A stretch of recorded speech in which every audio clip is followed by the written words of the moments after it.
معمول بناؤ کہ کوئی رات ایسی نہ ہو کہ میں سورہ ملک سنے بغیر سو جاؤں یا پڑھے بغیر سو جاؤں۔ اس کا اثر ایسا نہیں ہے کہ آپ صرف قبر میں دیکھنے والے ہیں، ایسا نہیں ہے کہ صرف قبر کی روشنی کی بات ہے، یہ اللہ کا کلام ہے، زندوں کو بھی زندہ کر دیتی ہے۔ یہ اللہ کا کلام ہے، زندوں کے لیے اترا ہے۔ اس کا جو اجر ہے اور اس کا جو نتیجہ نکلنے والا ہے قبر میں وہ اپنی جگہ پر، لیکن تمہاری حیات میں بھی اس کے اثرات دیکھنے کو ملیں گے۔ سورہ ملک پڑھنے والا، ہمارے بزرگان دین فرماتے ہیں، کبھی کوئی حاکم اسے زیر نہیں کر پاتا۔ سورہ ملک جو تلاوت مسلسل کرتا رہتا ہے، کوئی حاکم اسے زیر نہیں کر پاتا۔ اس کے سامنے آنے والا وہ اپنے آپ مرعوب ہو جاتا ہے، چاہے جتنا بھی دل میں سختیاں لے کر کے رہتا ہو، اور جب اس کے سامنے آ جائے تو پھر وہ جو ہے نرم پڑ جاتا ہے۔ خاص طور پر یہ سورہ ملک کے اثرات جو زندگی پر مرتب ہوتے ہیں، بزرگوں نے فرمایا، تو مقدمے وغیرہ جب ہوتے ہیں تو بزرگان دین یہ فرماتے ہیں کہ حاکم کے پاس فیصلہ ہونے سے پہلے اس کی تلاوت کر کے جاؤ، تمہارے چہرے پر اللہ تبارک و تعالیٰ وہ رعب رکھتا ہے۔ بہرحال اس میں جو آیتیں آئی ہیں وہ بھی میں آپ کو سنا دوں کہ اللہ تبارک و تعالیٰ سورہ ملک میں فرما رہا ہے، کیا فرما رہا ہے۔ شروعات یہ، تبارک الذی بیدہ الملک وہو علی کل شیء قدیر۔ بلندی ہے، عظمت ہے اس ذات کے لیے جس کے دست قدرت میں ساری بادشاہت ہے۔ بیدہ الملک وہو علی کل شیء قدیر، اور وہ ہر ممکن شے پر قدرت رکھتا ہے۔ الذی خلق الموت والحیات، اسی نے زندگی اور موت کو بنایا ہے۔ کیوں بنایا؟ لیبلوکم ایکم احسن عملا، تاکہ تمہیں آزمایا جائے تم میں اچھے عمل والا کون ہے۔ موت اور حیات اللہ نے اس لیے بنائی ہے تاکہ تمہیں آزمایا جائے تم میں سے اچھے عمل والا کون ہے۔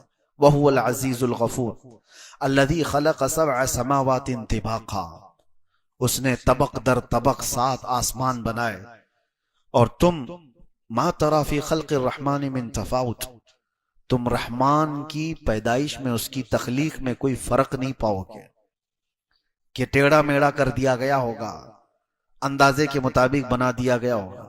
ہر چیز اس کے برابر حساب سے بنائی گئی ہے۔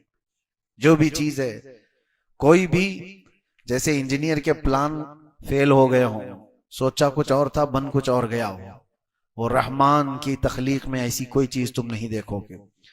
آگے کی جو آیتیں ہیں یہ اللہ تعالیٰ کیا فرماتا ہے، والذین کفروا بربہم عذاب جہنم، جو اپنے رب سے کا انکار کیے وہ جہنم میں جانے والے ہیں، ان کے لیے جہنم کا عذاب ہے۔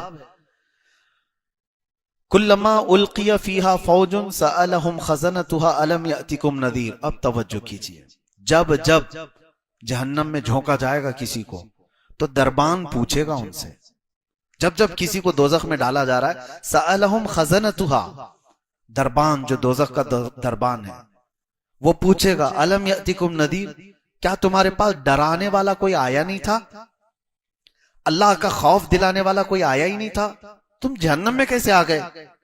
قالوا بلا، وہ جہنم میں جانے والے کہیں گے ہاں کیوں نہیں، آیا تو تھا۔ قد جاءنا نذیر، ہمارے پاس ڈر سنانے والا آیا تھا، فکذبنا، لیکن ہم نے جھٹلایا تھا، ہم جھٹلائے ہوئے تھے۔ اللہ کا ڈر سنانے والا آیا تھا، بولتا تو تھا کہ جہنم ہے، آخرت ہے، لیکن ہم جھٹلائے ہوئے لوگ تھے۔ اور پھر اللہ تبارک و تعالیٰ یہ فرماتا ہے، وَقَالُوا لَوْ كُنَّا نَسْمَعُ أَوْ نَعْقِلُ مَا كُنَّا فِي أَصْحَابِ السَّعِيرِ۔ اللہ اکبر، یہ آیتیں دیکھیں، جہنم میں جانے والے کہتے ہیں، اے کاش اگر ہم سن لیے ہوتے اس کی بات، ڈر سنانے والے کی بات سن لیے ہوتے، لَوْ كُنَّا نَسْمَعُ أَوْ نَعْقِلُ، اور سمجھ گئے ہوتے ہم، مَا كُنَّا فِي أَصْحَابِ السَّعِيرِ، ہم دوزخ میں جانے والے نہیں ہوتے، ہم آج جہنمی نہیں ہوتے۔ فَاعْتَرَفُوا بِذَنبِهِمْ، وہ سب اپنے گناہوں کا اقرار کریں گے وہاں پر۔ جتنے بھی دوزخ میں جانے والے ہیں وہ یہ نہیں کہیں گے پتہ نہیں مجھے کیوں ڈالا گیا ہے، ارے چک کر کے آ گیا ہوں میں ادھر، نہیں، جو جہنم میں جائے گا وہ بولے گا ہاں میری غلطی تھی، اعتراف کر کے جائے گا، اور وہ نہیں کرے گا تو اس کے اعضاء بولیں گے الیوم نختم علی افواہہم وتکلمنا ایدیہم وتشہد ارجلہم بما کانوا یکسبون۔ رب تعالیٰ فرماتا ہے آج کے دن تو ہم تمہارے منہ پر مہر لگا دیں گے، تمہارے ہاتھ اور تمہارے پیر ہم سے بات کریں گے جو کچھ تم کیا کرتے تھے۔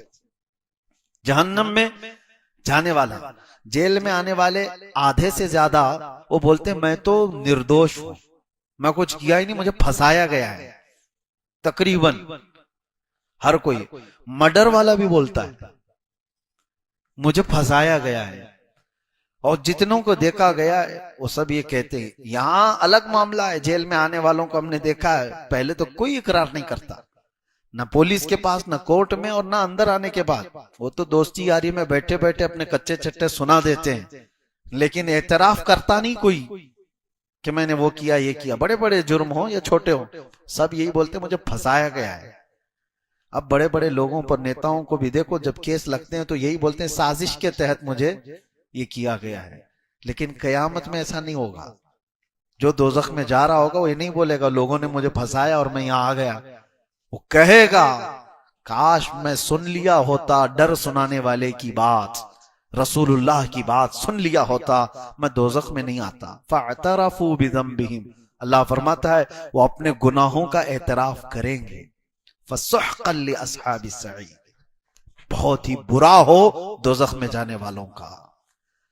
ان الذین یخشون ربهم بالغیب لہم مغفرۃ واجر کبیر، بے شک وہ لوگ جو اپنے رب سے ڈرتے تھے بغیر دیکھے اللہ کو، یہ وہ لوگ ہیں جو اللہ کو دیکھے نہیں اور ڈرتے تھے، اللہ فرماتا ان کے لیے مغفرت ہے اور اجر کبیر ہے، ان کے لیے اجر عظیم ہے۔ یہ سورہ پوری اللہ تبارک و تعالیٰ نے جہنم کے متعلق، وہاں جانے والوں کے متعلق فرمایا۔ اور ایک آیت ہے اور ایک سورہ ہے جو سورہ حاقہ ہے، سورہ حاقہ۔ حاقہ جو ہے یہ قیامت کو ہی کہا گیا ہے۔ حاقہ کیا ہے؟ الحاقۃ ما الحاقہ، واقع ہونے والی، یقین کے ساتھ واقع ہونے والی کیا چیز ہے تم جانتے ہو؟ وہ قیامت ہے۔ قیامت کا پورا تذکرہ اللہ تعالیٰ یہاں بیان فرما رہا ہے، یہ سورہ حاقہ۔ کبھی آپ قرآن اٹھانا، ترجمہ پڑھ لینا، صرف ترجمہ بھی پڑھو ان آیتوں کا، آپ کے جسم کانپ جائیں۔ اللہ تعالیٰ فرماتا ہے یہ وہی قائم ہونے والی چیز ہے جس کا انکار قوم سمود نے بھی کیا، قوم عاد نے بھی کیا۔ حضرت صالح علیہ السلام کی جو قوم تھی وہ قوم سمود، اور حضرت ہود علیہ السلام کی قوم تھی وہ قوم عاد۔ قوم سمود اور قوم عاد انہوں نے کیا کیا تھا پتہ ہے؟ اللہ تعالیٰ فرماتا ہے قوم سمود نے انکار کیا، ایسی کوئی چیز آنے والی ہے ہی نہیں، کس سے ڈراتے ہو تم، قیامت وامت کیا چیز ہے یہ؟ اللہ تعالیٰ نے ان کو ایسا ہلاک کیا، فَأُهْلِكُوا بِالطَّاغِيَةِ، ان کو اللہ تبارک و تعالیٰ نے سخت ترین ہلاکت میں برباد کیا۔ قوم سمود کیسے ہلاک ہوئی وہ بتاتا ہوں۔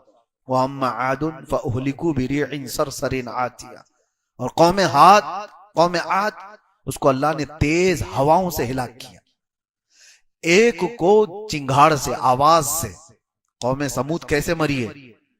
جبرائیل علیہ السلام زمین پر آئے تھے اور انہوں نے ایک آواز لگائی تھی، اور اتنی تیز آواز تھی، وہ اتنی تیز آواز کہ جو آواز بڑھتی بڑھتی گئی تو قوم سمود کے کانوں میں سے بھیجا باہر نکل آیا تھا۔ آواز میں پاور ہے۔ آج جو بم پھٹتا ہے نا اس میں بارود کم ہوتا ہے، اس کی جو آواز ہوتی ہے اسی سے ساری چیزیں ٹوٹ جاتی ہیں۔ بارود اس سے ہلاکت اتنی نہیں، جو ہائی پاور کا جو کی آواز ہے، آواز بہت طاقتور چیز ہے۔ کبھی آپ روڈ پہ بہت تیز آواز میں ڈی جے بجائیں تو یہاں کی دیواریں ہلنے لگ جائیں۔ کیوں ہلتی ہیں؟ آواز سے کیوں چیزیں ہلتی ہیں؟ آواز میں بہت پاور ہے، بہت طاقت ہے۔ یہ تو ہلکی آواز ہے، جتنا سننے کی تمہیں طاقت ہے اتنا ہی سن پاتے ہو، اوور ہو گئی تو کان پھٹ جائیں گے، کان پھٹ جائیں۔ اور جبرائیل علیہ السلام نے جب آواز لگائی تھی، وہ اللہ اکبر، وہ سید الملائکہ ہے، اللہ نے عذاب کے لیے ان کو بھیجا تھا، اور فرشتے کی چنگھاڑ سے وہ ساری کی ساری قوم ہلاک ہوئی تھی۔ دوسرے دن جب صبح ان کو دیکھا گیا تو ان کے کانوں سے بھیجا نکلا ہوا تھا۔ قوم سمود ان کو ہلاک کیا گیا. قرآن یہ کہہ رہا ہے قیامت کا انکار کرنے والے لوگ تھے، قیامت کوئی چیز نہیں. اور قوم عاد کو اللہ نے تیز آندھی بھیجی، سخرها علیہم 7 لیال و 8 ایام، 7 راتیں اور 8 دن تک مسلسل ہوا چلتی رہی تھی قوم عاد پر، بہت تیز آندھی چلتی تھی اور اس میں سب کے سب ہلاک ہو گئے تھے. یہ حضرت ہود علیہ السلام کی قوم. اب یہاں پر اللہ تعالیٰ قیامت کا ذکر فرماتے ہوئے آگے ارشاد فرماتا ہے کب تک تم انکار کرو گے؟ فَإِذَا نُفِخَ فِي الصُّورِ نَفْخَةٌ وَاحِدَةٌ، جب وہ سور پھونکی جائے گی. سور کیا چیز ہے؟ یہ بھی دیکھیں آواز ہی ہے، قیامت بھی آئے گی آواز سے ہی. حضرت اسرافیل علیہ السلام اللہ کے فرشتوں میں سے ایک وہ فرشتے ہیں جن کے ہاتھ میں ایک سور باجے کی شکل کی. وہ کیسی ہے پتہ ہے کہ جیسے سینگ کی شکل ہوتی ہے، بیل کا سینگ، اسی کی بڑی شکل. وہ حضرت اسرافیل علیہ السلام ہاتھ میں لے کر تیار کھڑے ہیں. ابھی بھی ان کو حکم ہوگا کہ اب اس میں پھونک مارو، تو اس کی آواز دھیرے دھیرے دھیرے بڑھتی جائے گی اور روئے زمین پر جتنے لوگ ہیں وہ جب آواز سننے لگیں گی کہ جو جہاں ہے وہ سکتے میں کھڑا ہو جائے. اور اس کے بعد یہ ہوگا کہ اس سور کی آواز اتنی تیز ہوگی، حدیث پاک میں ہے اس وقت جو عورتیں حمل سے ہوں گی ان کے پیٹ سے بچہ باہر نکل جائے گا، حمل ان کا. اللہ تبارک و تعالیٰ نے فرمایا وَتَضَعُ كُلَّ ذَاتِ حَمْلٍ حَمْلَهَا، تم دیکھو گے اس دن کہ حمل والی عورت اس کا بچہ گر جائے گا آواز سے. اور دودھ پلانے والی بچی یوم تری الناس تذہل کل مرضعۃ عما ارضعت، اللہ فرماتا ہے دودھ پلانے والی عورت اپنے بچے کو اٹھا کر پھینک دے گی ایسے. آج تک کبھی دیکھا کسی کو؟ اور یہ اس آواز کے بعد. اور کہ کوئی کپڑا کاٹ رہا تھا وہ کینچی پھینک دے گا، کوئی ہل چلا رہا تھا وہ ہل پھینک دے گا.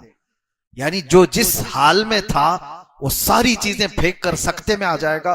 یہ فَإِذَا نُفِخَ فِي الصُّورِ نَفْخَةٌ وَاحِدَةٌ، جب یہ سور پھونکی جائے گی.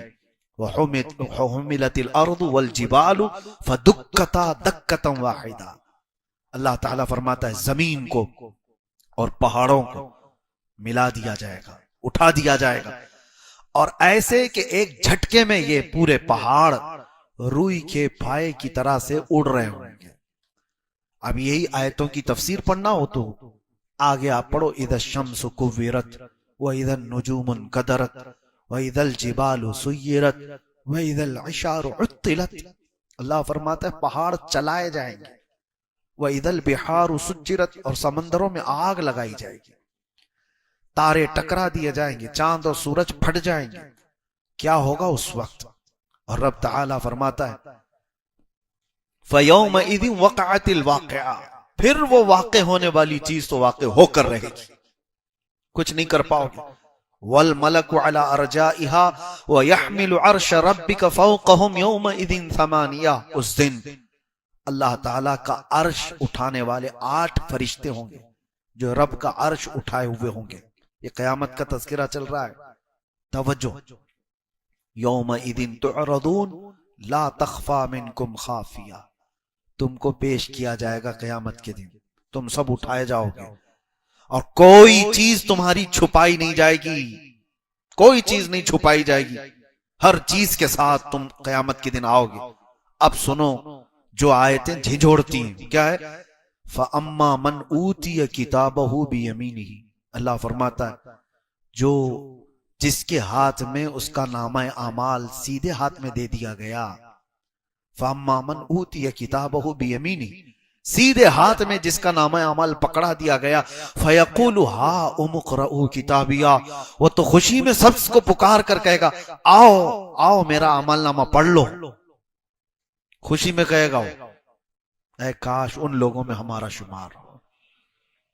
رب تعالیٰ فرماتا ہے وہ کہے گا ہاں اقرؤ کتابیہ، پڑھو تم لوگ بھی پڑھو، میرا نامہ اعمال مجھے رب نے آج سیدھے ہاتھ میں دیا ہے.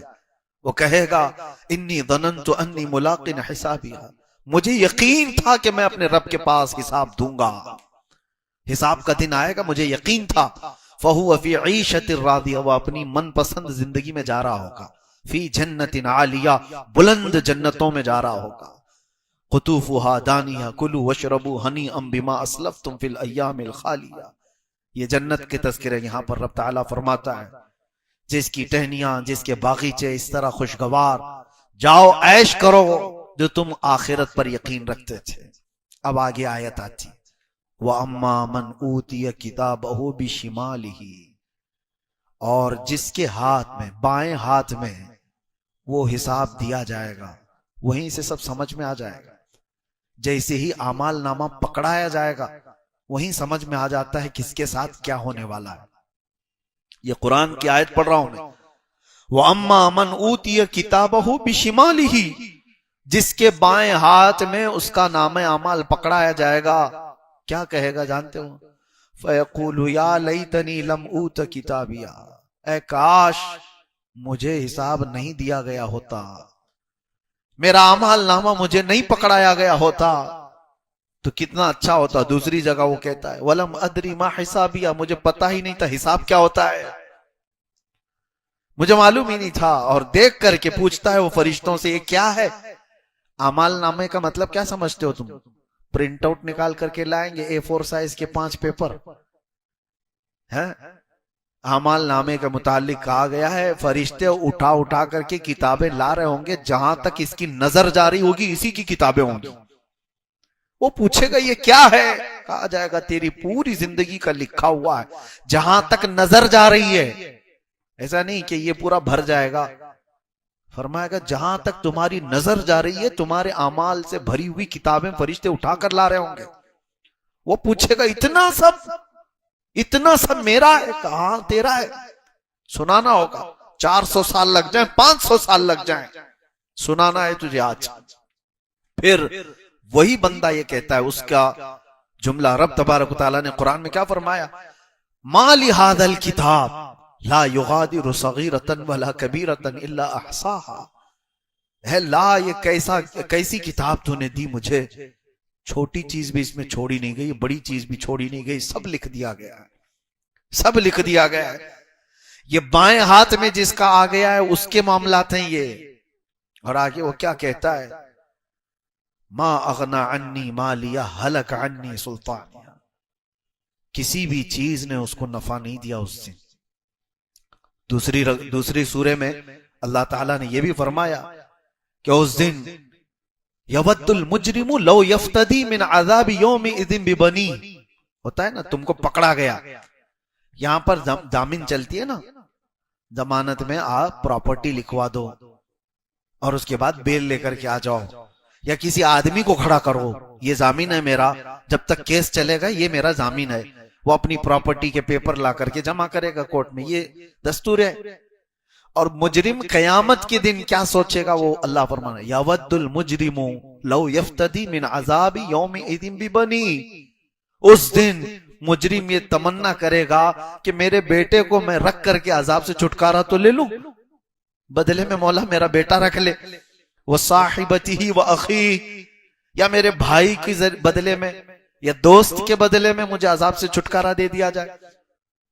اللہ تعالیٰ فرماتا ہے وَمَن فِي الْأَرْضِ جَمِيعًا، جو کچھ بھی زمین میں تھا وہ سب دے کر کے وہ سوچتا ہے عذاب سے مجھے چھٹکارا مل جائے۔ کوئی بھی تو چیز رکھ لو، میرا گھر تھا دنیا میں، بڑی جائیدادیں تھی، اولاد تھی، بھائی تھے، رشتے تھے، کچھ تو رکھ کر کے مجھے چھٹی دی جائے۔ اللہ فرماتا ہے کلا، ہرگز نہیں، ہرگز نہیں، کوئی چیز فدیہ کے طور پر لے کر نہیں چھوڑی جائے گی۔ فَالْيَوْمَ لَا يُؤْخَذُ مِنْكُمْ فِدْيَةٌ، یہ وہ دن ہے جہاں کوئی فدیہ لے کر کے چھوڑنے والا سسٹم ہی نہیں ہے، فدیہ لے کر کے، پیسہ دے کر کے چھوڑنے والا سسٹم ہی نہیں ہے، تمہارا حساب تم سے ہوگا۔ لا تزر وازرۃ وزر اخرى، ایک جان دوسرے جان کے گناہوں کو نہیں اٹھائے گی، آج تمہارا حساب تم سے ہوگا۔ اب آگے رب تعالیٰ یہ فرماتا ہے، اللہ اکبر، جیسے ہی یہ بائیں ہاتھ والا گڑ گڑا رہا ہوگا حساب کیا ہے مجھے پتا ہی نہیں تھا، یہ عمل نامہ کیا ہے، یہ ابھی کہہ ہی رہا تھا، اللہ فرماتا ہے حکم ہو جائے گا خذوہ فغلوہ، پکڑو اس کو جلدی سے اور اس کو زنجیروں میں باندھو، ثم الجحیم صلوہ، پھر اس کو جہنم میں پھینک دو. کیسے؟ ثم فی سلسلۃ ذرعها 70 ذراعا فاسلکوہ، اس کو ایسے چین میں باندھو کہ ہر زنجیر کے اندر 70 زنجیریں اور ہوں. کس کو؟ مجرم کو ایسی زنجیر میں باندھو کہ ہر زنجیر کے 70 اس کے دانے ہوں. انہ کان لا یؤمن باللہ العظیم، یہ وہ ہے جو اللہ، عظمت والے اللہ پر یقین نہیں رکھتا تھا. اس کو پکڑو.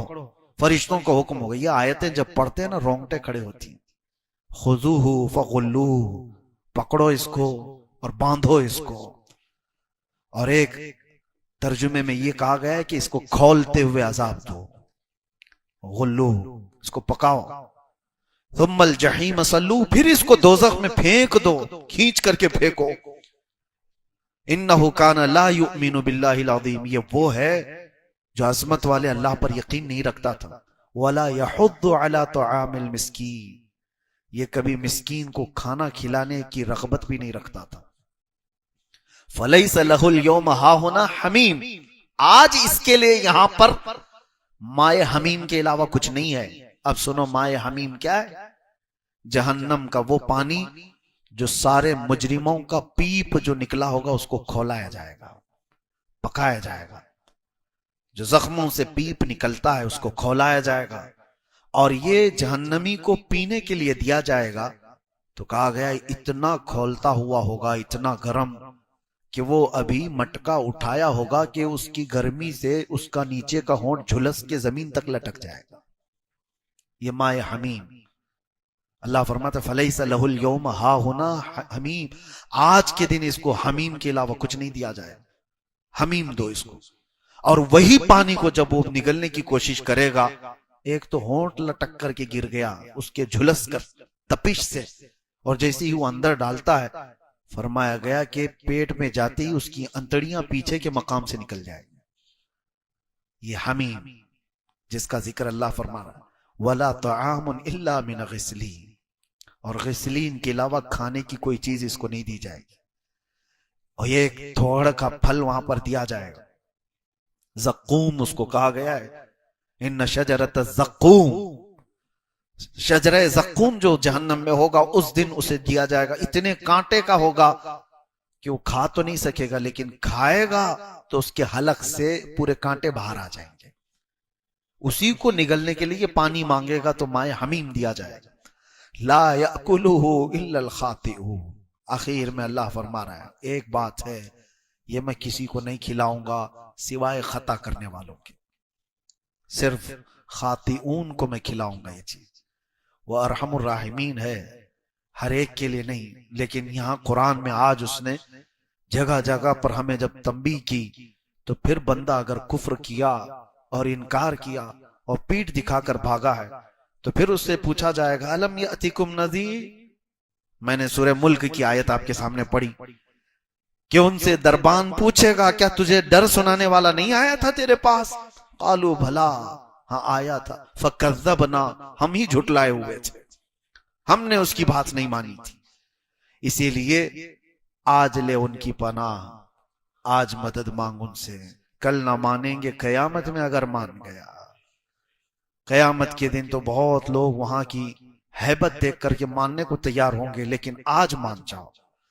اپنے آپ کو جہنم کے عذابات کا ذکر کر کے جو بندہ ڈر گیا اس کے لیے بشارت سنا کر میں اپنی گفتگو ختم کرتا ہوں. ویسے صورتیں بہت ہیں آج جو ہم نے تلاوت کی، جیسے قیامت کا یہ ذکر پوری سورہ میں ہے، الحاقۃ ما الحاقہ. اسی طرح پوری سورہ قیامہ بھی ہے، لا اقسم بیوم القیامہ 29ویں پارے میں، ولا اقسم بالنفس اللوامہ ایحسب الانسان ان لن نجمع عظامہ. کیا انسان یہ گمان کر بیٹھا ہے کہ ہم اس کی ہڈیاں نہیں جوڑ پائیں گے؟ اللہ فرما رہا ہے یہ ان کفار و مشرکین کے لیے جو اپنے مردوں کو جلا کر راکھ کر کے پانی میں بہاتی کہ ان کو پھر کوئی زندہ نہ کر سکے.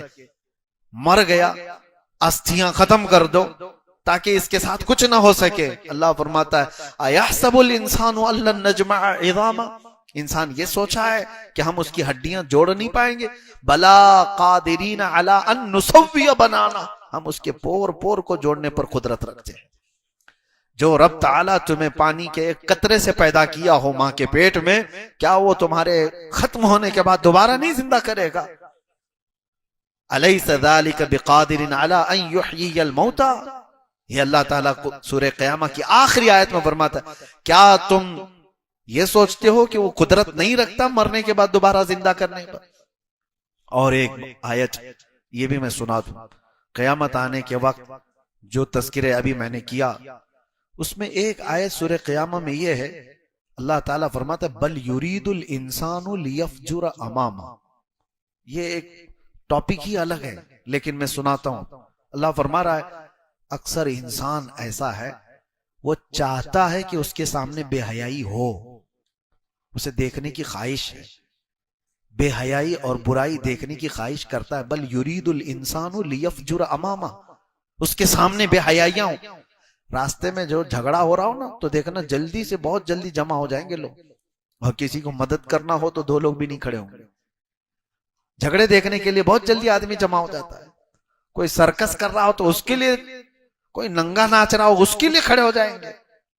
کیوں؟ انسان کی فطرت یہ رب تعالیٰ فرما رہا ہے اس کی خواہش ہوتی ہے کہ سامنے بے حیائی دیکھے، لیکن اس کے بعد اللہ تبارک و تعالیٰ فرماتا ہے تم یہ دیکھنے کی یہاں دنیا میں خواہش رکھتے تھے، آؤ اب قیامت کے دن تمہیں دکھایا جائے گا، تم نے اپنی آنکھوں سے جو جو دیکھا ہے وہ سب منظر یہاں دکھائے جائیں گے۔ اللہ کریم ہم سب کو مرنے سے پہلے بخشووں میں شمار فرمائے۔ انجیل جو تھی وہ اللہ کی کتاب ہے، لیکن بعد میں عیسائیوں نے اس میں جو خرد برد کیا ہے وہ آج صاف نظر آتا ہے۔ کچھ پرانی انجیل کو اٹھائیں تو کچھ اور دکھتا ہے، نئی انجیل کو اٹھائیں تو کچھ اور دکھتا ہے۔ اسی صفحے پر اسی لائن میں پہلے کچھ اور آرڈر دکھ رہا ہے، آج کچھ اور آرڈر ہے۔ تو اس سے پتہ چلتا ہے کہ ایک کا لکھا ہوا نہیں ہے، اس میں خرد برد ہوا ہے۔ میں چیلنج کرتا ہوں پوری دنیا سے، 14 صدیوں پہلے والا قرآن جو سیدنا عثمان ابن عفان رضی اللہ تعالیٰ عنہ کے ہاتھوں سے لکھا ہوا تھا، صحابی رسول ہیں، داماد رسول ہیں، قرآن خود اپنے کانوں سے سنا ہے رسول کی زبان سے، ان کے ہاتھوں سے ان کے زمانے میں لکھا ہوا قرآن آج بھی موجود ہے، آج بھی موجود ہے۔ ترکی کے میوزیم میں موجود ہے قرآن۔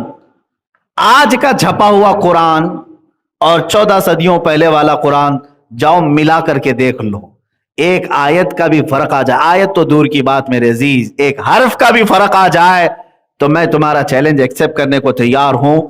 تم ملاؤ گے آج بھی اس 14ویں صدی والے پرانے قرآن کو، تمہیں سمجھ میں آئے گا حرف بحرف وہی ہے، اس لیے کہ قرآن اللہ نے مولویوں کے ہاتھ میں نہیں دے دیا کہ تم حفاظت کرو، اللہ نے قرآن میں فرمایا ہم نے اس کو اتارا، ہم ہی اس کی حفاظت کریں۔ ہاں، یہ صرف جو ہے ہم لوگوں کے ہاتھ کی بات نہیں ہے کہ قرآن جو ہے مسلمانوں کو دے دیا گیا، علماء کو دے دیا گیا، حافظوں کو دے دیا گیا کہ تم حفاظت کرتے رہو، نہیں۔ اللہ فرماتا ہے انا نحن نزلنا الذکر وانا لہ لحافظون، ہم نے قرآن کو اتارا اور ہم ہی اس کی حفاظت کریں گے، کوئی کچھ نہیں کر سکے گا۔ اب قرآن پاک کے متعلق جو اس کی اعجاز ہے، اعجاز کہتے ہیں عاجز کرنے والی چیز۔ میرے عزیزو، آپ کے پاس، میں بارہا اس بات کو دہراتا بھی رہتا ہوں، آپ کے پاس آپ کی حقانیت کی سب سے بڑی دلیل کیا ہے؟ تم مسلمان ہو، تم مسلمان ہو، اسلام کو آپ فالو کرتے ہیں۔ اگر کوئی نان مسلم آپ سے پوچھتا ہے جس کا اسلام سے تعلق نہیں، تم مسلمان ہو، اپنے آپ کو حق سمجھتے ہو، کیا دلیل دو گے؟ ظاہر سی بات ہے اس طرح کے ڈیبیٹ بہت سارے ہوتے ہیں اور بڑھتے بھی چلے جاتے ہیں۔ اگر تم رسول پاک صلی اللہ تعالی علیہ وسلم کی زندگی کو پیش کرتے ہو تو کہے گا یہ کہانیاں ہیں تمہاری بنائی ہوئی، ہم نے تو دیکھا نہیں اور نہ تم نے دیکھا ہے۔ میرے نبی صلی اللہ تعالی علیہ وسلم نے اپنے ہاتھ کی انگلی کے اشارے سے چاند کو شق کر دیا تھا، ٹھیک ہے ہم مانتے ہیں، لیکن وہ سامنے والا اگر یہ کہے یہ تو پرانی بات ہے، تیری کتابوں میں ہوگی، تو مانتا ہوگا، میں نے تو دیکھا نہیں۔ دیکھنے والی کوئی چیز ہے تیرے رسول کی کوئی نہیں؟ انہوں نے سورج کو پلٹا دیا تھا، یہ بھی پہلی کی بات ہے۔ انہوں نے بہت سارے معجزے کر دکھائے، یہ بہت پہلے کی بات ہے. میرے عزیزو، تم کیا چیز پیش کرو گے؟ اپنے رسول کی حقانیت کے لیے اگر کوئی چیز پیش کر سکتے ہو تو یہ قرآن پاک ہے. یہ زندہ معجزہ ہے، آج تک موجود ہے. یہ رسول کا معجزہ ہے، آج تک تم پیش کر سکتے ہو. چاند کا شق ہونا، سورج کا پلٹانا، یہ سب الحمدللہ ہم اس کو ایکسپٹ کرتے ہیں. لیکن اجنبی شخص اگر کوئی تم سے سوال کرے، اس کے پاس قرآن پیش کرو، یہ میرے نبی کا معجزہ ہے، اس لیے کہ اس رسول نے یہ قرآن بیان کیا ہے جو کبھی کسی استاد کے پاس گیا ہی نہیں، جو کسی اسکول میں نہیں پڑھا، کسی کالج میں نہیں پڑھا، کسی مدرسے میں نہیں پڑھا، کسی استاد کے پاس بیٹھا ہی نہیں. میرے نبی کا ایک لقب ہے امی. آپ درود میں بھی پڑھتے ہیں نا، صلی اللہ علی النبی امی. امی کہتے ہیں جو کسی سے نہ پڑھا ہو، جو کسی سے نہ پڑھا ہو، اس کو کیا کہتے ہیں؟ امی. بعض جاہل لوگ اس کا ترجمہ غلط کر جاتے ہیں، جن کے دلوں میں کھوٹ ہو وہ حضور کو ان پڑھ کہتے ہیں. ان پڑھ میں اور کسی سے نہ پڑھے ہوئے ہونے میں زمین آسمان کا فرق ہے. ان پڑھ تم جاہل کو کہہ رہے ہو، میں کہہ رہا ہوں میرے نبی کا یہ اعجاز ہے اور میرے نبی کا یہ اعزاز بھی ہے کہ کسی بھی دنیا کے استاد سے نہ پڑھ کر کے بھی میرا رسول وہ باتیں بیان کر رہا ہے جہاں تک دنیا 1800 سال میں نہیں پہنچی. رسول پاک صلی اللہ تعالی علیہ وسلم کا یہ معجزہ نہیں؟ آپ کو حیرت ہوگی قرآن کی حقانیت کے متعلق. 18ویں صدی میں جب اٹلانٹک اوشین سمندر ہے، وہاں پر ایک جگہ دریافت کیا ایک سائنٹسٹ نے، اور بتایا کہ یہاں پر ایک ایسی جگہ ہے جہاں بہت اندھیرا ہے کہ ہاتھ نکالو تو بھی ہاتھ نظر نہیں آئے گا، وہاں سورج کی ایک کرن بھی نہیں پڑتی. سمندر کے پاس کوئی ایک جگہ ہے، میں نے بھی نہیں دیکھا، آپ نے دیکھا ہو تو الگ بات ہے، میں نے تو اب تک نہیں دیکھا، نہ سفر کا کبھی اتفاق ایسی جگہ کا ہوا. لیکن تحقیق کرنے والے سائنسدان نے تحقیق کر کے بتایا کہ ایسی ایک جگہ ہے جہاں سورج کی روشنی پڑتی نہیں ہے، بہت گھوپ اندھیرا ہوتا ہے. تو جب اس نے یہ بیان کیا تو علماء ربانیین نے سن کر کے قرآن کی وہ آیت بیان کی. سورہ نور میں اللہ تعالیٰ نے 18ویں پارے میں ارشاد فرمایا کہ موجن، اللہ تعالیٰ فرماتا ہے قرآن پاک میں، اذا اخرج یدہ لم یکد یراہا، کہ ایک جگہ ایسی ہے جہاں تم اپنا ہاتھ نکالو گے تو ہاتھ بھی نہیں نظر آئے گا. ظلمات بعضها فوق بعض، اندھیریوں پر اندھیریاں ہیں، اندھیریوں پر اندھیریاں ہیں. موج من فوقہ، موج من فوقہ سحاب، ظلمات بعضها فوق بعض، یعنی موجیں اس کو ایسے لپیٹے میں لی ہوئی ہیں جیسے بادل کو گھیر لیا گیا ہو، اور وہاں پر اندھیریوں پر اندھیریاں ہیں کہ تم ہاتھ نکالو گے تو ہاتھ بھی نظر نہیں آئے گا. سمندر کی ایک جگہ کی بات قرآن بیان کر رہا ہے. اور قرآن کس کی زبان سے بیان ہوا؟ رسول پاک کی زبان سے. تو جب اس سائنسدان کو یہ بتایا گیا قرآن میں، تو اس کو پہلے ہی سے ایکسپلین کر دیا گیا ہے کہ دنیا میں ایک جگہ ایسی ہے جہاں سورج کی کرن پڑتی نہیں. تو اس سائنسدان کو حیرت ہوئی، اس نے کہا کہ میں تو پھر مطالعہ کرتا ہوں.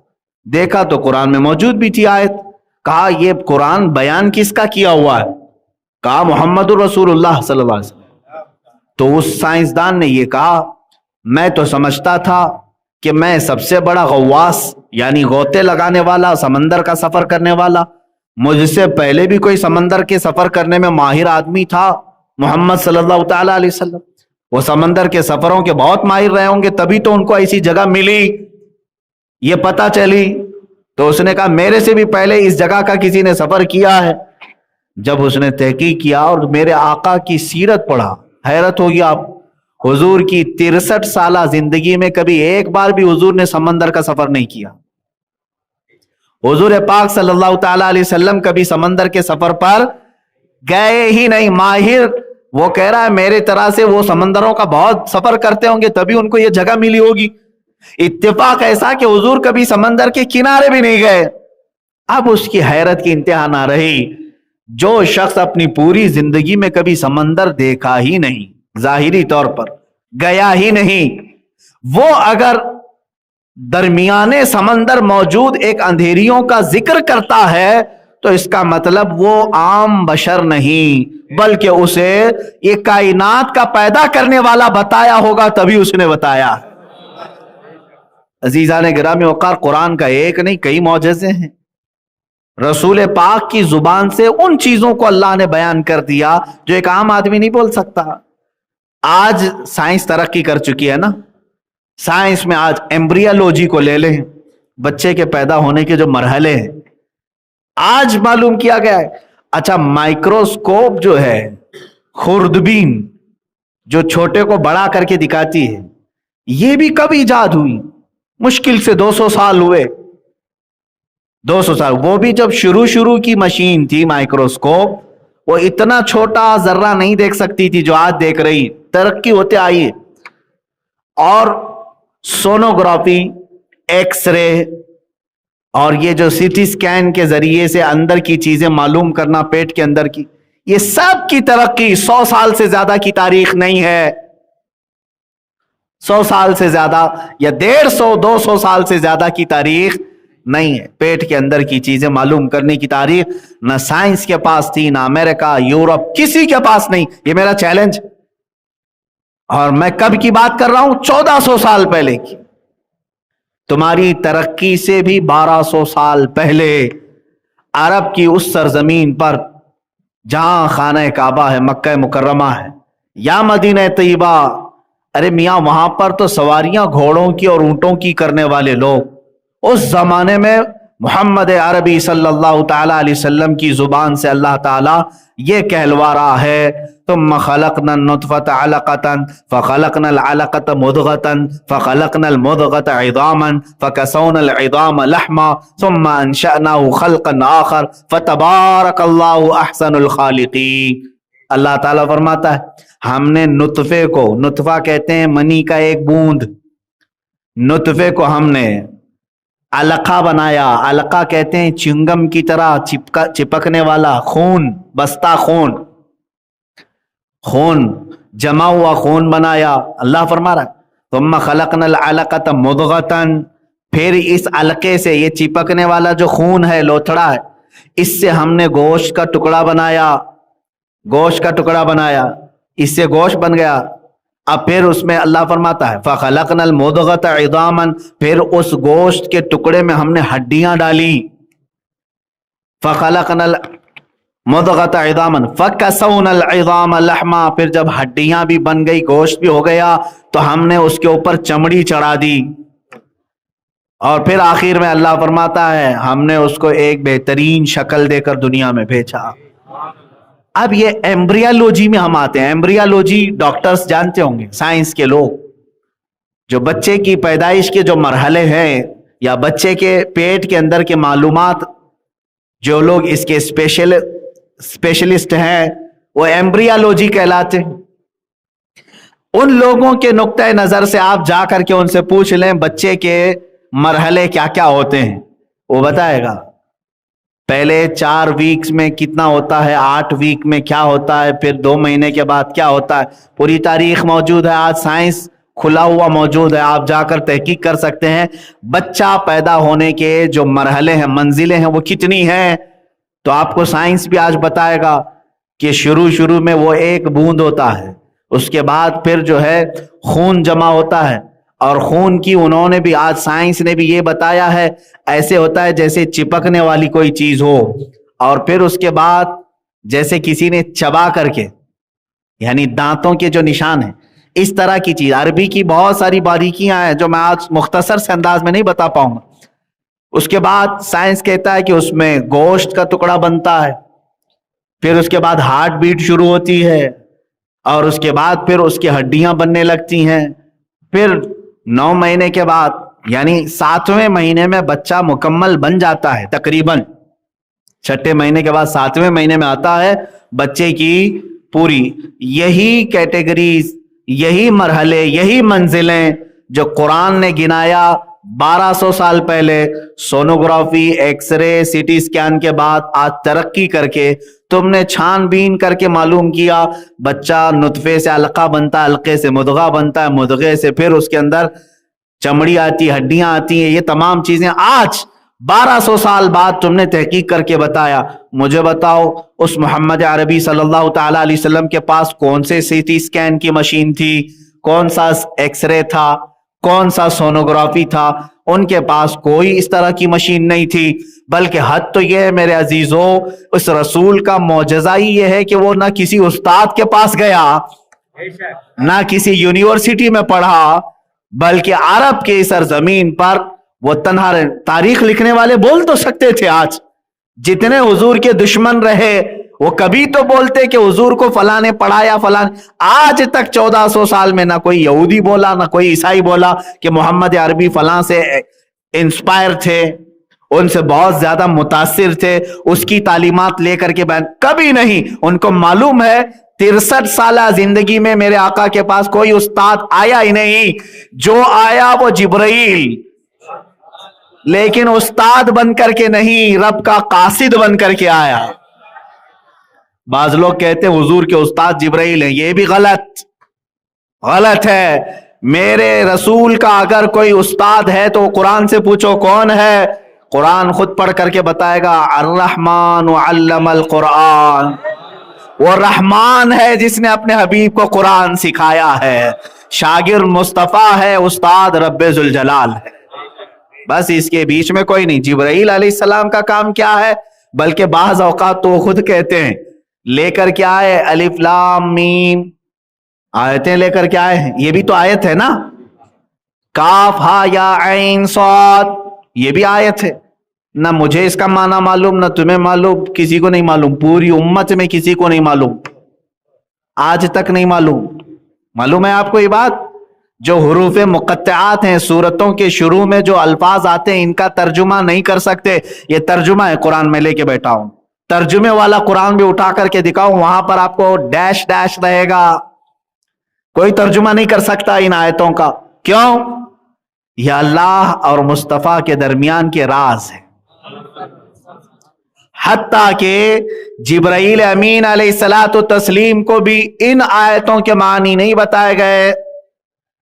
اگر وہ استاد ہوتے تو حضور پاک صلی اللہ تعالی علیہ وسلم ان سے پوچھ لیتے نا کہ جبرائیل یہ کاف ہا یا عین صاد کا کیا معنی ہے؟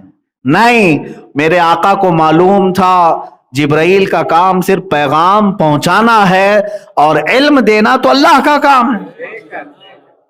میرے عزیزو، اب یہاں چیلنج سب سے بڑا یہ ہے کہ قرآن اس رسول کی زبان سے بیان کرایا گیا جو رسول کبھی کسی استاد کے پاس گیا ہی۔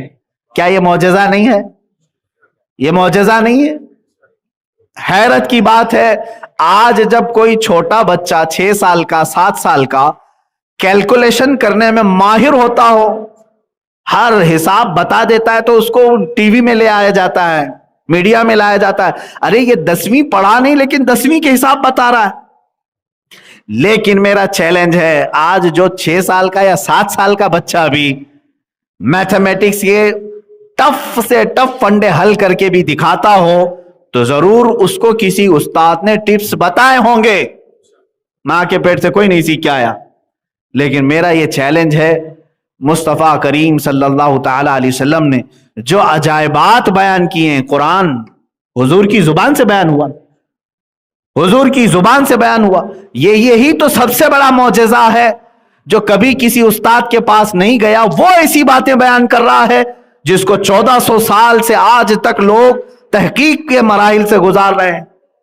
سائنس بھی اس پر ترقی کر رہی ہے، سائنسدان بھی قرآن کا مطالعہ کر رہے ہیں، جو بیان کیا قرآن نے وہ آج اس کو تحقیق کے مرحلوں سے گزارتے ہیں تو ہو بہو وہی چیزیں ان کو مل جاتی۔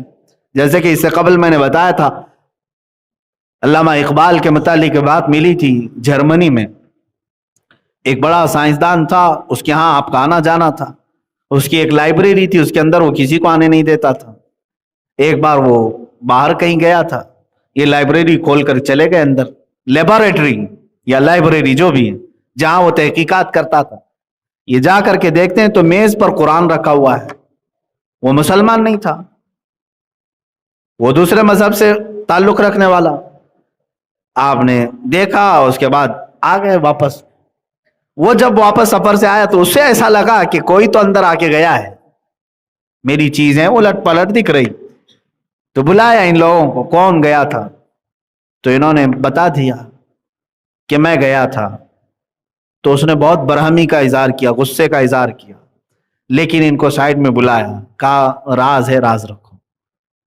کیا دیکھا تم نے؟ کہا وہی تو مجھے بھی خلیش ہے جو چیز میں دیکھا اندر تمہارا قرآن سے کیا تعلق ہے؟ تم اپنی میز پر قرآن کیوں رکھی ہو؟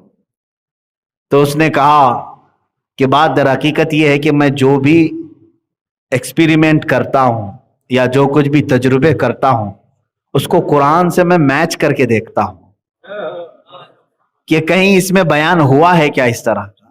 اگر اس میں کچھ بھی ایسی چیز بیان ہوئی ہے اسی پر میں اپنا وقت لگاتا ہوں، اس لیے کہ مجھے یقین ہوتا ہے اس میں جو بیان کی گئی ہے اس پر محنت کروں گا تو کچھ نہ کچھ بن کے ضرور نکلے گا. میرے عزیزو، دنیا اس پر تحقیق کرتے کرتے بہت دور پہنچ گئی. جس کے لیے قرآن آیا وہ قوم اس کو بہت اوپر رکھ کر کے سو گئی.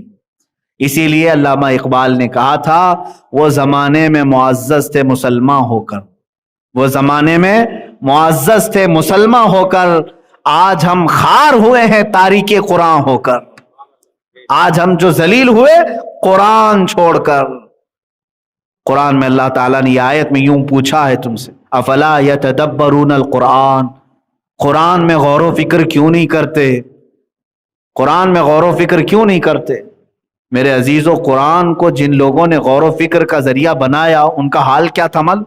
حضرت عبداللہ ابن عباس رضی اللہ تعالیٰ عنہ صحابی ہیں، سید المفسرین ان کو کہتے ہیں، تفسیر میں سب سے زیادہ آپ کی روایتیں. حضرت عبداللہ ابن عباس فرماتے ہیں میں قرآن کو اتنا پڑھتا ہوں کہ اگر میری زندگی میں جو کچھ بھی معاملات ہوتے ہیں میں قرآن سے ڈھونڈتا ہوں. یہاں تک کہ حضرت عبداللہ ابن عباس فرماتے ہیں میرے اونٹ کی نکیل کی رسی بھی گم ہو جائے میں قرآن سے تلاشتا ہوں. یہ حیرت کی بات ہے، کہاں اونٹ کے گلے کی رسی اور کہاں قرآن پاک میں. لیکن یہ قرآن ایک ایسا سمندر ہے جو جتنے غوطے لگائے گا اتنی موتیاں نکال لائے گا. اس کی مثال ایسی ہی ہے، بعض وہ لوگ ہیں جو سمندر دیکھنے کے لیے دور کھڑے رہتے ہیں، بعض وہ ہیں جو تھوڑا بہت اپنے پیر گیلے کر لیتے ہیں، لیکن بعض ایک جماعت ایسی ہے جو اس کے اندر غوطے لگاتی ہے، یا تو مچھلیاں پکڑنے کے لیے یا تو پھر موتیاں سیپ ڈھونڈنے کے لیے. 3 جماعتیں بتائی گئی ہیں سمندر کے پاس رہتی ہیں، ایک صرف نظارہ کرنے والی، اور ایک صرف پیر بھگونے والی، اور ایک غوطے لگانے والی. کہا کہ اب یہ آپ کو بتائیں کہ یہ تینوں جماعتیں کون سی ہیں؟ کہا یہ عوام الناس جو نمازیں تو پڑھتی ہیں، قرآن سننا تو چاہتی ہیں، پسند تو کرتی ہیں، لیکن قرآن میں اندر داخل ہونا نہیں چاہتی. یہ وہی لوگ ہیں جو سمندر کے کنارے کھڑے ہونے والے ہیں، بس دیکھتے ہیں. اور بعض وہ ہیں جو پیر دھو لیتے ہیں، یہ وہ علماء ہیں جو تھوڑے بہت قرآن پاک کی آیتیں، جیسے ہم جیسے لوگ بھی ہوں گے، یعنی ہم دور سے تو نہیں دیکھ رہے. اتنا تو ہے اللہ کا فضل ہے کہ ہم نے قرآن پڑھا بھی، یاد بھی کیا، اور اس کی ترجمہ اور تفسیر تک چلے گئے، تو پیر دھونے والوں میں کم سے کم نام آ گئے. لیکن فرمایا گیا کہ وہ جماعت جو غوطے لگاتی ہے وہ امام اعظم ابو حنیفہ، امام شافعی، امام مالک، امام احمد بن حنبل، یہ وہ لوگ ہیں جو قرآن پڑھتے ہیں اور اس کی باریکیاں اور اس کے اندر کی موتیاں نکال کر کے قوم کو پیش کرتے ہیں. تو یہ 3 جماعتیں ہیں. اب آپ کا کون سی جماعت میں نام آتا ہے یا آپ کو ڈیسیژن لینا ہے، آپ کا فیصلہ ہے. بلکہ میں سمجھتا ہوں بعض تو وہ ہوں گے جو سمندر سے ڈر کے روڈ پہ ہی کھڑے ہوتے ہوں گے، دیکھتے بھی نہیں ہوں گے، قریب بھی نہیں جاتے ہوں. ایسی بھی جماعت ہے وہ جانا بھی نہیں چاہتے ہو قرآن کے قریب. آج شاید ان لوگوں میں بھی کئی لوگوں کا نام شامل ہو سکتا ہے. الحمدللہ مسجدوں میں آنے والے کم سے کم اتنا تو ہے کہ قرآن سنتے ہیں، نمازوں میں قرآن سنتے ہیں، یا پھر کسی اور موقع پر قرآن سن لیتے ہیں، لیکن اس پہ غور و فکر نہیں کرتے، نہ ہی اس کے ترجمے کی طرف جاتے، نہ تفسیر کی طرف. اتنا تو ہے کہ قرآن دیکھتے ہیں، چومتے ہیں، چھوتے ہیں. اور بعض لوگ قسم کھانے کے لیے اٹھا بھی لیتے ہیں، یا میتوں پر پڑھنے کے لیے قرآن خوانی کروا لیتے ہیں. اتنا تو کر ہی لیتے ہیں. اور بعض علماء ہیں جو قرآن پاک کے ترجمے پڑھ لیتے ہیں, تفسیریں پڑھ لیتے ہیں اور بیان بھی کر لیتے ہیں, لیکن وہ جماعت آپ نظر نہیں آتی جو غوطے لگاتی تھی, سمندر میں ڈوب کر کے موتیاں نکالتی تھی, وہ جماعت اب نظر نہیں آئے گی. لیکن میرے عزیزوں, ان تین جماعتوں کے علاوہ چوتھے میں نہ آ جاؤ, جو قرآن کو چھونا بھی نہیں چاہتے, دیکھنا بھی نہیں چاہتے, ورنہ ہلاکت ہوگی. اسی لیے فرمایا, حدیث پاک میں ہے, جس گھر میں قرآن کی تلاوت نہیں ہوتی وہاں مردے رہتے ہیں. اس گھر میں مردے رہتے ہیں. کس کے گھر میں مردے رہتے ہیں ان کو خود معلوم ہونا چاہیے. عورتوں کو چاہیے کہ قرآن کی تلاوت کریں, بچوں کو قرآن کی تلاوت سکھائے. حضرت عبداللہ ابن مسعود رضی اللہ تعالیٰ عنہ سے متعلق ایک روایت ملتی کہ جب قحط آ گیا, لوگ پریشان تھے لیکن آپ خوشحال تھے, اور آپ کے پیشانی پر ذرا برابر بل نہیں. کچھ لوگوں نے پوچھا, قحط سالی کا کچھ خوف نہیں آپ کو؟ کہا نہیں, ڈر نہیں ہے, اس لیے کہ میں نے رسول کریم صلی اللہ تعالیٰ علیہ وسلم سے سنا ہے, جس کے گھر میں اس کی بچیاں یا بچے سورہ واقعہ پڑھتے ہیں وہ کبھی محتاج نہیں ہوں. میں اپنی بچیوں کو سورہ واقعہ کی تلاوت روزانہ کرواتا ہوں, مجھے قحط کا کوئی خوف نہیں. عزیزان گرامی وقار, آپ بھی کیا اپنے بچوں اور بچیوں کو اس طرح کی روٹین میں لگاتے ہیں؟ خود کو بھی تو چاہیے. آج چلو قرآن اٹھانے میں اگر تمہیں بھاری لگتا ہے تو ہر ایک کے موبائل میں آ چکا ہے. موبائل تو ایسا تمہارا یار ہے کہ اس سے دور رہتے نہیں ہو, نہ سونے کے وقت, نہ کھانے کے وقت, نہ طہارت میں جانے کے وقت, کہیں نہیں چھوڑتے اس کو. اتنا قریبی یہ لنگوٹ یار ہے. اس کے باوجود اس کے استعمال میں کبھی اس کے نصیب میں اس کی اسکرین پر قرآن کھولنا نہیں آتا. ڈاؤن لوڈ کر لو, قرآن پاک رکھ لو, کبھی تو نکالو قرآن پاک. اگر دیکھ کے پڑھ نہیں سکتے تو کم سے کم ریکارڈڈ قرآن پاک کی آوازیں, اس میں سینکڑوں قاریوں کی قرآن کی تلاوت محفوظ ہے. اے نوجوانوں, اگر تمہارے پاس دیکھ کر کے پڑھنے کا اتنا موقع نہیں مل رہا ہے تو تم ایئر فون لگا کر کے گندے اور غلیظ گانے سننے سے بہتر ہے کہ قرآن کے نغمے سن لو. اپنے کانوں میں ایئر فون لگا کر کے بہت ساری چیزیں تم سنتے رہتے ہو, قرآن سنو. اگرچہ تمہیں سمجھ میں نہ آئے لیکن ایک بات یاد رکھو, قرآن بارش ہے, تمہارے دل کو دھوتا رہے گا. جس قدر آیتیں تمہارے کانوں میں پڑتی جائیں گی اتنا تمہارے دل کا میل یہ دھوتا رہے گا. قرآن سننا بھی عبادت ہے, پڑھنا بھی ہے, سننا بھی عبادت ہے. لیکن کیا سب سے زیادہ ناانصافی ہم نے قرآن کے ساتھ نہیں کی؟ ہماری قوم نے. آج یہ قرآن سب سے زیادہ دور ہو گیا. بچپن میں ہم اپنے بچوں کو قرآن سینے سے لگا کر کے بھیجتے تھے مدرسوں کو, یہی آج بھی معمول ہے. بچہ جب مدرسے آتا ہے تو سینے سے لگا کر کے آتا ہے, قرآن ہو کہ پارا ہو کہ قاعدہ ہو. لیکن وہی بچہ اسکول جاتا ہے تو اپنا پورا بستہ, بیگ پورا پیٹھ پیچھے ڈال کر جاتا رہتا ہے. کبھی اس کو ہم آبزرو نہیں کرتے. بچپن سے ہمارے بزرگوں نے بتایا تھا کہ قرآن سینے کی طرف پہلے نمبر پر ہو, بعد میں اس کے بعد جو کچھ بھی ہے وہ قرآن کے بعد. لیکن بڑا ہونے کے بعد بچہ اس کو پیچھے ڈال دیتا ہے, اس کو آگے کر لیتا ہے. قرآن پاک کو چھوڑ دیا جاتا ہے. اور بہت سارے لوگوں کا تو آج رواج ایسا ہے کہ ایک بار قرآن دیکھ کر کے ناظرہ ختم ہو گیا, ختم قرآن کی محفل ہو گئی, اس کی ہدیہ ہو گیا, اس میں لڈو لایا, گل پوشی کیا, استاد کو نذرانہ دے دیا, اس کے بعد قرآن اٹھا کر کے رکھ دیا. اب کسی سے ہم نے کہا بھی تھا بیٹا قرآن پڑھو, کہا نہیں میرا ختم ہو چکا ہے قرآن. ارے قرآن ناظرہ ختم ہو گیا تو اس کا مطلب کیا ہے؟ یہ کوئی ڈگری تھی جو تو انجینئرنگ کر رہا تھا, اب دوبارہ نہیں پڑھے گا؟ قرآن تو تجھے استاد نے سلیقہ سکھایا پوری زندگی بھر پڑھنے کے لیے. موت آنے تک قرآن کو اپنے ساتھ رکھو. اور یہ تمہارا ایسا رفیق ہے, ایسا دوست ہے جو قبر میں بھی تمہارا ساتھ نہیں چھوڑتا, بلکہ فرمایا گیا قبر میں اگر کوئی تمہارے لیے انسیت کا سبب بن سکتا ہے, کوئی تمہارے دل کو ہلکا کرے گا گھبراہٹ سے, ڈر سے, تو قرآن ہے. قرآن تمہارے لیے قبر میں بھی آئے گا. اور میرے آقا صلی اللہ تعالی علیہ وسلم تو یہاں تک ارشاد فرماتے ہیں قیامت کے دن قرآن جس کی سفارش کر جائے پھر اس پر جنت میں جانا واجب ہوگا، اور جس کے خلاف کھڑا ہو گیا قرآن اسے پھر دوزخ میں جانا واجب ہو جائے گا، وہ ضرور دوزخ میں چلا جائے گا. آپ اس قرآن کو دیکھ کر کے کبھی یہ دیکھو دل پر ہاتھ رکھ کر کے کہ کہیں ایسا تو نہیں کہ یہ قرآن قیامت میں میرے خلاف نہ کھڑا ہو جائے، میں نے اس کا حق ہی نہیں ادا کیا. برسوں ہو جاتے چھوا نہیں، مہینوں ہو جاتے اٹھایا نہیں، ہفتے ہو جاتے. میرے عزیزوں قرآن کو اٹھاؤ. اسی لیے میں بارہا کہتا ہوں بڑھاپا بھی آ گیا تو کیا فرق پڑتا ہے، اگر تم نے اپنی جوانی میں یا بچپن میں نہیں سیکھا تھا تو قرآن سیکھنے میں کوئی شرم اور عیب کی بات نہیں، کوئی شرم اور عیب کی بات.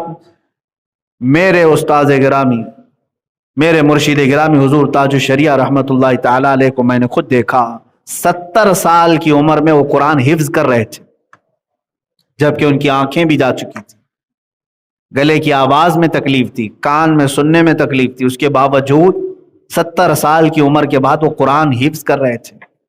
قرآن تو بچپن میں دیکھ کر کے پڑھنا سیکھ گیا اور سب معانی تفاسیر سب آ گئے، لیکن ان کا ایک شوق تھا کہ میں حافظ قرآن بھی بنوں.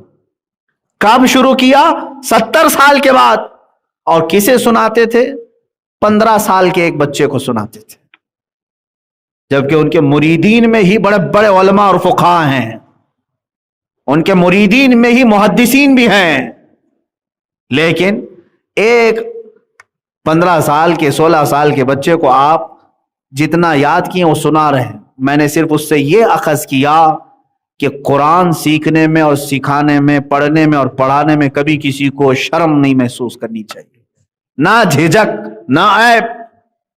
بڑے بڑے علماء نے جب اس عمر میں قرآن حفظ کرنا شروع کیا ہے تو آج اگر کسی کی عمریں زیادہ ہو گئی اور وہ قرآن دیکھ کر کے بھی پڑھنا نہیں سیکھا تھا تو میرے عزیز اب بھی تمہارے پاس وقت ہے، جب تک تمہاری آنکھیں سلامت ہے، زبان سلامت ہے، پڑھ لو اس کو، ورنہ قیامت کے دن اتنی سخت پکڑ ہوگی، قرآن کھڑا ہو گیا اگر تمہارے خلاف تو پھر جنت میں جانا مشکل ہو جائے گا. اب رسول پاک صلی اللہ تعالی علیہ وسلم جن پر خود قرآن اترا ہے، حضور صاحب قرآن ہے، قرآن ان پر اترا ہے، وہ دعا کرتے ہیں اللہ کی بارگاہ میں اللہم اجعل القرآن حجتا لنا لا حجتا علینا. اے اللہ قرآن کو ہمارا سفارشی بنا، ہمارے خلاف کھڑے ہونے والا نہ بنا. حضور دعا کرتے تھے، اللہ کے نبی دعا کرتے تھے، تو باقی لوگوں کو خوف نہیں ہوتا، ڈر نہیں ہوتا کہ میں نے قرآن چھوا ہی نہیں، پکڑا ہی نہیں، کیا ہوگا میرے ساتھ؟ اے عزیزو، مر جانے کے بعد دوسرے لوگوں سے قرآن خوانی کروا لینا یہ قرآن کا حق نہیں ہے. قرآن تمہارے زندوں کے لیے اترا ہے. عجیب بات نہیں کہ قرآن ایک زندہ معجزہ ہے اور زندوں کی ہدایت کے لیے آیا ہے، لیکن امت کا المیہ تو دیکھو مردوں پر پڑھنے کے لیے رکھ دیا اس کو، صرف مردوں پر پڑھنے کے لیے قرآن رکھا گیا ہے. قرآن زندوں کو جگانے کے لیے آیا ہے. ہاں مردوں پر ایصال ثواب تو ہم ضرور کریں گے، لیکن کل قرآن کا مقصد یہی نہیں ہے کہ قرآن خوانی کر کے ان کو ثواب پہنچائیں. قرآن کا جو اصل مقصد ہے وہ تمہیں زندگی کے اصول سکھانے آیا ہے، تمہیں دستور حیات دینے آیا ہے. جن کے دل سخت ہو چکے ہیں ان کے دلوں کو نرم کرنے آیا ہے، جو رب تعالیٰ سے برگشتہ ہو چکے انہیں اللہ کی بارگاہ میں لانے آیا ہے. تو اس کا مقصد ہی نہیں سمجھے. اور کیسے نہیں سمجھیں گے؟ کیسے سمجھیں گے؟ جب چھوئیں گے نہیں اس کو، پکڑیں گے نہیں اس کو. جا کر کے اپنے گھروں میں دیکھ لیں. عورتوں سے بھی میں گزارش کروں گا، اللہ ماشاء اللہ سب گھروں کی بات نہیں کرتا، اکثر گھر ایسے بھی ہیں جہاں روزانہ تم ٹی وی تو پوچھتے ہوں گے، فریج کو روزانہ پوچھ کر کے رکھتے ہیں، گیس کے چولہے کو ہر دن صاف کر کے رکھتے ہیں. قرآن کو دیکھو دھول بھی جمی ہوگی، اتنا اوپر رکھ دیا جاتا ہے کہ ہاتھ بھی نہ جائے. رمضان ٹو رمضان اس کو اتارتے ہیں، یا پھر اوکیشنلی موسمی طور پر کوئی اگر بڑی رات آ جائے یا پھر گھر میں کسی کی میت ہو جائے تو اتارے. السلام علیکم دوستوں، امید کرتا ہوں آپ نے اس بیان کو پورا سنا ہوگا. اگر آپ کو یہ بیان پسند آیا ہو تو ویڈیو کو لائک اور چینل کو سبسکرائب کریں.